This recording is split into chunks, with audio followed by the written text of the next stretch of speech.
Part 1. You are going to hear a conversation. First, you have some time to look at questions 1 to 7.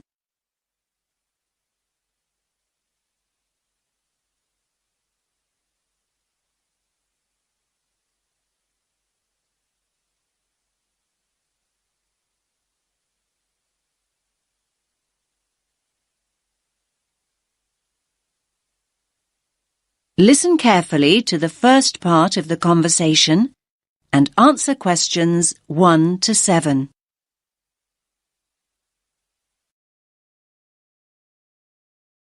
Rita speaking. What should I do for you? Oh, hi. I'd like to order some stationery. Could I know your name? Jackson Paris. Right. Can I just confirm your account number and the name of your company, Jackson? Sure. The number is 692411. 692411. Right. And you're from Rainbow Computer? No, the company is Rainbow Communications. Oh, OK. I'll just fix that on the system. Communications. And what would you like to order, Jackson? Envelopes. We need a box of A4, that is, normal size envelopes. White, yellow or manila? We'll have the plain white, please, but the ones with the little windows. OK, one box. A4, white. Just one box, was it? On second thoughts, make those 2 boxes. We go through heaps of envelopes. As a matter of interest, are they made from recycled paper? No, you can't get white recycled paper. The recycled ones are grey, and they're more expensive, actually. Right, we'll stick to white then. Something else, Jackson? Yes, we need some coloured photocopy paper. What colours do you have? We've got purple, light blue, blue, light green, whatever you want pretty much. There are 500 sheets on the pack. Let me see. We're going to need a lot of blue paper for our new price lists. So can you give us 10 packs, please? Make sure it's the light blue, though. 10 packs of the light blue. Anything else that we can help you with? Let me think. What else do we need? I'm sure there was something else. Pens, paper clips, fax paper, computer supplies, office furniture. Oh, yes. We need floppy disks. Do you have those nice coloured ones? Yes, but they're a bit more expensive than the black ones. That's all right. I'm not paying anyway. Right, floppy disks. What about diaries next year? We've got them in stock already, and it's a good idea to order early. No, I think we're all right for diaries, but something we do need is one of those big wall calendars. You know, one that shows the whole year at a glance. Do you stock those? We certainly do. OK, can you include a wall calendar then, with the other stuff? Just make sure it's got the whole year on the one side. Sure. Now you have some time to look at questions 8 to 10.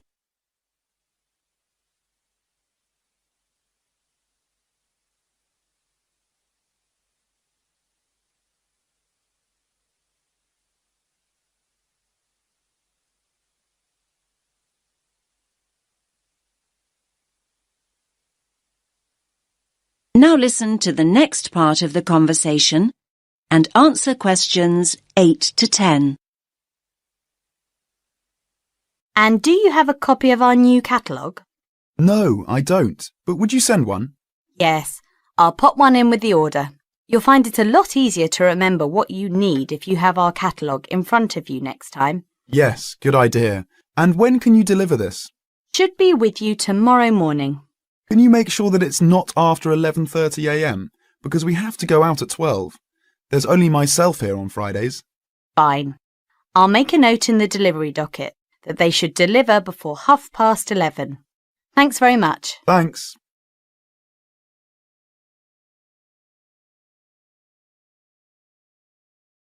That is the end of Part 1. You now have half a minute to check your answers.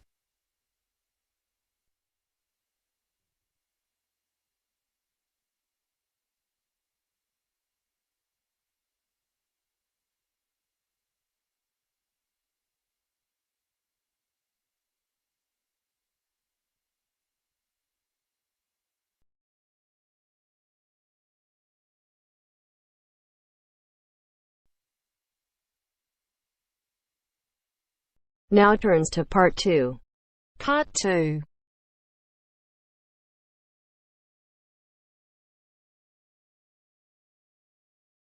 You are going to hear a conversation between two women about the health system in England. First, you have some time to look at questions 11 to 17.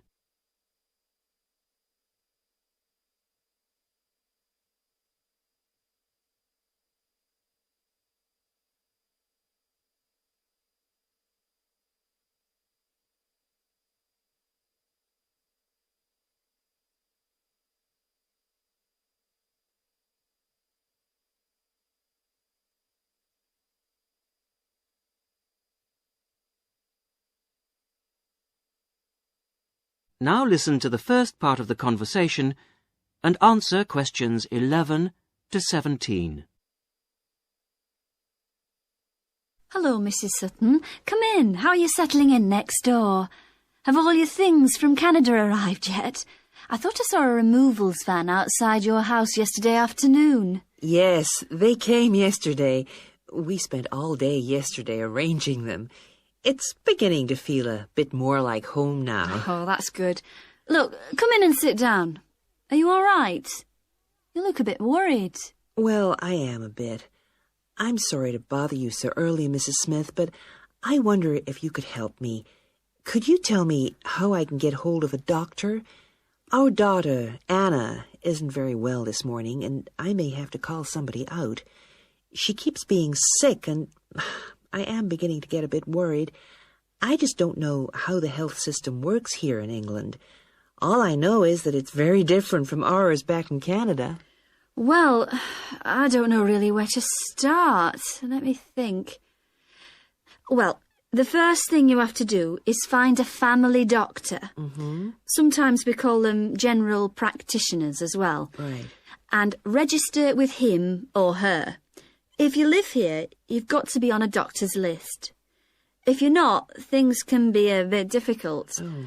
Nobody will come out to you if you're not registered. Anyway, they work in things called practices. Sort of small groups of family doctors all working together in the same buildings. Now, what you've got to do this morning is register with one of them. There are 2 practices near here, so we're quite well off for doctors in this part of Manchester. There's the Dean End Health Centre, about 10 minutes walk away. And there's another practice in South Hay. That's about 5 minutes away, going towards the town centre. We're registered at the Dean End one, but they're both okay. There are about 6 doctors in our practice and 4 in the other, so ours is quite big in comparison, and the building and everything's a bit more modern. South A is a bit old-fashioned, but the doctors are okay. Their only problem is that they don't have a proper appointment system. Sometimes you have to wait for ages there to see someone. Anyway, you go to the receptionist in whichever health centre and ask her to register you with a doctor there. You have to fill in a form, but it doesn't take long. Ours is called Dr. Jones, and we've been going to him for years. Ever since we moved here 15 years ago. I wouldn't say he's brilliant, but I suppose he's all right, really. We're used to him now. They say he's very good with elderly people, but he does tend to get a bit impatient with children. Listen, the one who's supposed to be really good with small children is Dr. Shaw. I've heard lots of people say that. She's young and she's got small children of her own, so you could try registering with her. And if her list's full, I heard somebody say the other day that there's a really nice young doctor at South Hay, a Dr. Williams. He holds special clinics for people with back trouble, but that's not really your problem, is it? Now you have some time to look at questions 18 to 20.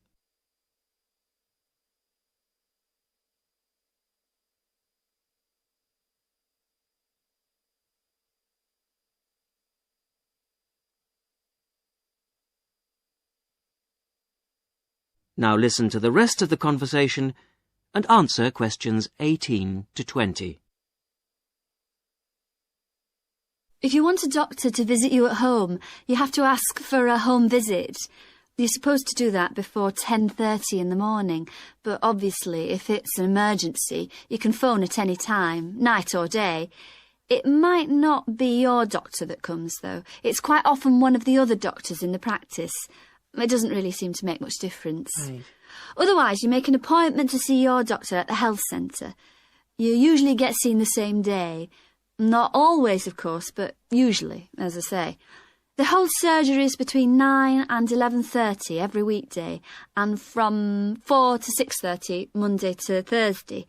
Saturdays are only for emergencies. I see. When the doctor sees you, he gives you a prescription. He writes what medication you need on it, and you take it to a chemist's shop. There's one opposite the centre. If it's for a child under 16, you don't have to pay, so if it's for Anna, there's no problem. The same thing goes if you're unemployed or retired, or if you're pregnant. Just as well, because it's not cheap. You pay the same price for each item the doctor has prescribed. At the moment, it's something like £5 per item. So you pay for the medication, but the consultation with the doctor doesn't cost you anything. It's completely free as long as you're a resident here. You're going to be here for 3 years, aren't you? Uh-huh. So, well, there shouldn't be any question of you paying anything to see the doctor. So that's one less problem to worry about.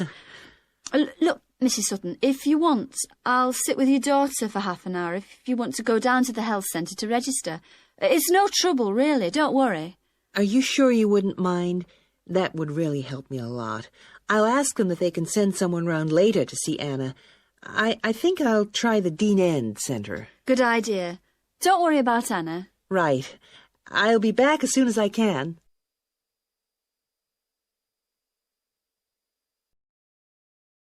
That is the end of part 2. You now have half a minute to check your answers.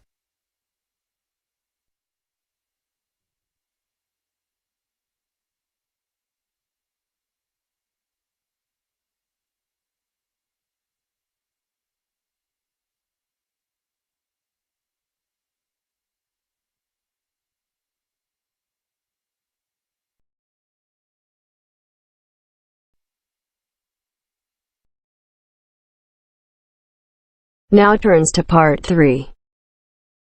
Part 3. First, you have some time to look at questions 21 to 26.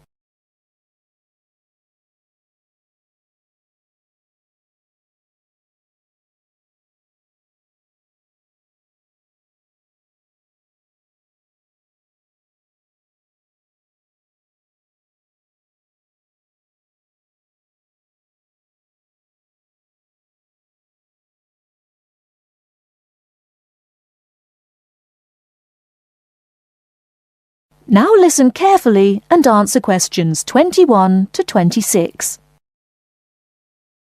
Hello, my name is Emiliano.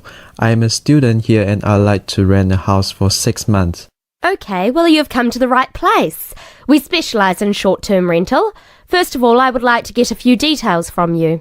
Can you give me your full name, please? Yes, it is Emiliano Nespla. And can you tell me your present address, please? Yes, it's 17 Middleway, Penrose. I'm living with a homestay family at the moment. That's great. Now, do you have any identification with you? Oh, and we will need a reference from someone who knows you here. Maybe your homestay family. Yes, okay. Here's my passport and a card from my language school.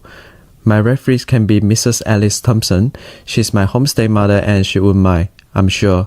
You can contact her at the same address as me, of course. OK. If we need to contact you, should we leave a message with your homestay? No, you can speak to me directly. My cell phone number is 021 548 3534. Great. Now, do you have a bank account? You will need to pay your rent by direct debit. You know, it will come out of your account automatically every month. Okay, I don't have my bank account details with me now, but I can get them and bring them back later today. That's fine. Now, can you tell me what kind of house you are looking for? Do you want to rent by yourself? No, I'm looking for a 3-bedroom house. I want to rent with my 2 friends. I will bring them in to see you later today. OK. And what areas are you interested in renting in? Well, here's a map. Can you see my school? I don't have a car, so I need to take some kind of public transport to school, and I don't want to travel for more than 30 minutes each way. Do you think you have anything which is suitable? Yes, we do. Here is a list of available properties. I'll highlight the ones that could be of interest to you. Look at the map and go and have a look at the houses with your friends. Do you have a friend with a car? Yes, I do. Good. So go and look outside the houses. It will give you an idea of what the area is like. But remember, don't go into the garden or knock on the door. If you want to go in and have a look, let me know and we can arrange an appointment. Okay, can you give me an idea of price? Yes. If you look at the list, you can see the weekly rent written next to the house address.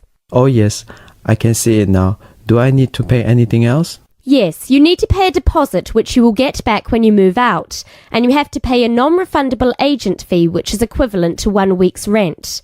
You will have to pay your bills when they come in every month too, of course. Okay, well, thank you very much for your help. What time should I come back with my friends and my bank details? How about 2:30 this afternoon? That sounds good. Thank you for your help. I'll see you later. Thanks for coming in. Goodbye.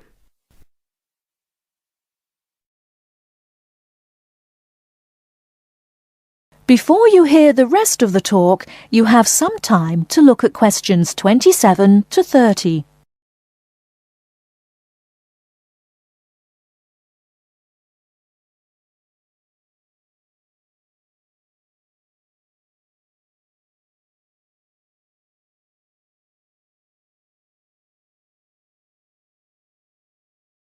Now listen and answer questions 27 to 30. Hey, don't throw that can away. Why not? I finished with it. Yes, but you can recycle things like that. Oh, I haven't got time to recycle everything I throw away. That's a terrible attitude. Don't you care about... Hello, you two. Hi, John. What are you arguing about? Oh, Sam says he doesn't have time to recycle. What do you think? Well, I agree that it can be difficult sometimes. Do you always recycle everything then, Mary? Yes, I think everyone should. I mean, look at the state of the planet. If we don't all start making an effort now, it could be too late. Well, one of the reasons I don't recycle as often as I should is that I don't really know where to go. There are no recycling facilities near me. Well, I know I said I haven't got time, but actually there is a bottle bank near the supermarket just up the road. So I suppose there are limited local facilities. So you can do your recycling outside the supermarket? Yes, but like I said, only limited. It's only a bottle bank. Well, I don't have a car, so it's very difficult for me, but I still do it. Sometimes a friend comes over and we take our recycling together, but not very often. So if your facilities are limited, then mine are very limited. Well, I suppose if you go to all that trouble, I might make more of an effort. Good. If it was up to me, I'd encourage more people to recycle. How? Well, how about some kind of incentive? A reward for anyone who makes an effort to recycle? That's a good idea. But if you think everyone should recycle, then why not penalise those who don't recycle instead of giving something to people that do? If there was a fine for anyone caught throwing recyclable materials in the rubbish, people would take more notice. Well, now you're going too far. Do you really want anyone going through your rubbish just to check if you're following the rules? No, I don't think fines are a good idea. Well, I think we should be doing something. Anyway, I have to go. I've got my social science class next. See you later. Yeah, see you later. Bye.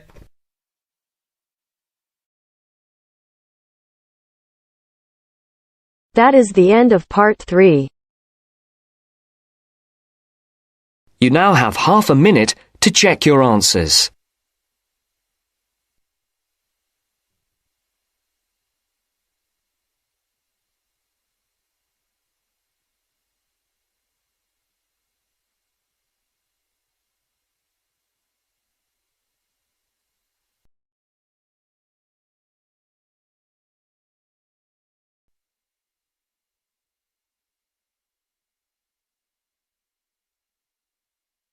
Now turns to part 4. Part 4. You will hear a postgraduate psychology student talking to other students about a job satisfaction study he has investigated. Before you listen, you have some time to look at questions 31 to 40.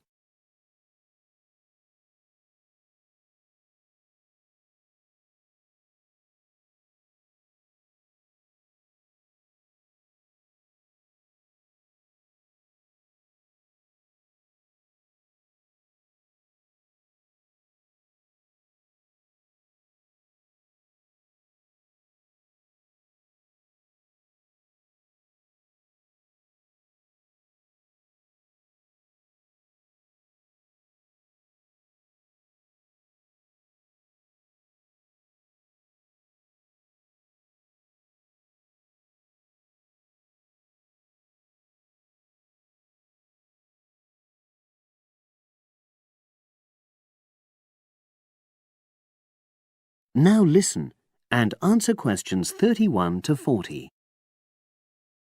Good morning, everyone. For my presentation today, I'm going to report on an assignment that I did recently. My brief was to analyze the methods used in a small study about job satisfaction, and then to make recommendations for future studies of a similar kind.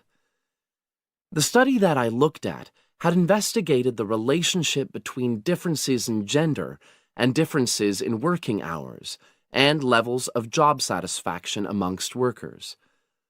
For this purpose, employees at a call center had been asked to complete a questionnaire about their work. I'll summarize the findings of that study briefly now. First of all, female full-time workers reported slightly higher levels of job satisfaction than male full-time workers. Secondly, female part-time workers reported slightly higher levels of satisfaction than female full-time ones did. On the other hand, male part-time workers experienced slightly less job satisfaction than male full-time workers. But although these results seemed interesting and capable of being explained, perhaps the most important thing to mention here is that in statistical terms, they were inconclusive.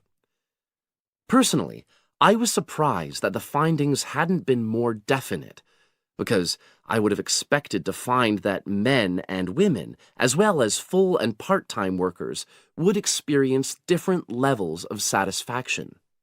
So I then looked more carefully at the methodology employed by the researchers to see where there may have been problems. This is what I found. First of all, the size of the sample was probably too small. The overall total of workers who took part in the survey was 223, which sounds quite a lot, but they had to be divided up into subgroups.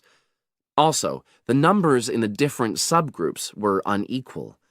For example, there were 154 workers in the full-time group, but only 69 in the part-time group. And amongst this part-time group, only 10 were male, compared to 59 who were female. Secondly, although quite a large number of people had been asked to take part in the survey, the response was disappointingly low. A lot of them just ignored the invitation. And workers who did respond may have differed in important respects from those who didn't. Thirdly, as the questionnaires had been posted to the call center for distribution, the researchers had had very limited control over the conditions in which participants completed them. For instance, their responses to questions may have been influenced by the views of their colleagues. All these problems may have biased the results. In the last part of my assignment, I made recommendations for a similar study, attempting to remove the problems that I've just mentioned. Firstly, a much larger sample should be targeted, and care should be taken to ensure that equal numbers of both genders and both full and part-time workers are surveyed. Secondly, the researchers should ensure that they are present to administer the questionnaires to the workers themselves. And should they require the workers to complete the questionnaire under supervised conditions so that the possibility of influence from other colleagues is eliminated. Finally, as workers may be unwilling to provide details of their job satisfaction when they are on work premises, it's important that the researchers reassure them that their responses will remain confidential, and also that they have the right to withdraw from the study at any time if they want to. By taking measures like these, the reliability of the responses to the questionnaires is likely to be increased, and any comparisons that are made are likely to be more valid. So, that was a summary of my assignment. Does anyone have any questions? That is the end of part 4.